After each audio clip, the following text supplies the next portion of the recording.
Ambasa thanani pulisni obiyan bai tini romjakha koroksa drugs phalnai mung rupum rai bini logi manjakha rang rokno khobui kwbangma drugs haidi jeng tabo pomang rokno kisa nainai leyano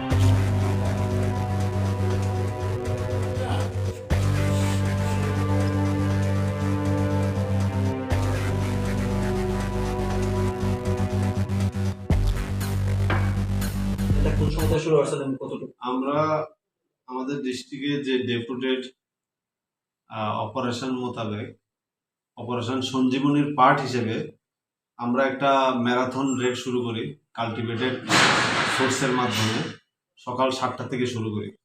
আমরা 3টা টিমে ভাগ করা হয়। একটা backup team এসডিবুর নেতৃত্বে আমরা আমবাসা 3টা জায়গাতে অ্যাট এ টাইম রেড করি।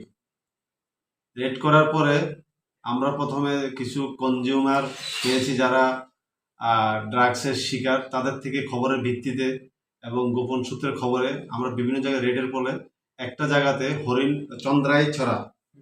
চন্দ্রাইছড়া থেকে একজন ভেটারেন পেডলার, তার নাম রূপন রায়, তার বাবার নাম হচ্ছে লেট ভানু রায়, তাকে আমরা অ্যারেস্ট করতে সক্ষম হয়েছি।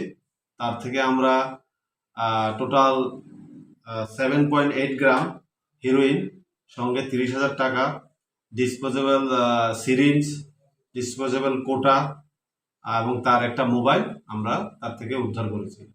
এবং এই মোতাবেক একটা আমরা কেসও নিব, যা আমবাসা থানার কেস নাম্বার হচ্ছে 15/2022। সে কি স্যার ড্রাগ এডিক্ট না বিক্রিও করে? আমরা তো তার এডিকশনে আমরা এটা বলতে পারি না, কিন্তু তার থেকে আমরা পেয়েছি সে এটার বিক্রেতা হিসেবে তাদেরকে তুলে ধরেছি। আজকের এই অভিযানের সূত্রটা কি ছিল? সূত্র ছিল, আমরা বিগত দিনে দেখছি আমরা এরিয়াতে কিছু কনজিউমার আমরা শুনতে পাই কিছু এরিয়াতে আছে, এবং তাদের গার্জিয়ান লেভেল থেকে আমরা কথা উঠে আসে তাদেরকে কিভাবে নির্মূল করা যায়। তো তাদেরকে আমরা ধরে তারা কোথা থেকে কিনে এই হিসেবে একজন কিংপিং এর নাম পেয়েছি, তার নাম হচ্ছে রূপন, এবং তাকে আমরা ধরতে পেরেছি। আমার মনে হয় তাকে ধরার পরে এলাকাতে কিছু সংশোধন আসবে।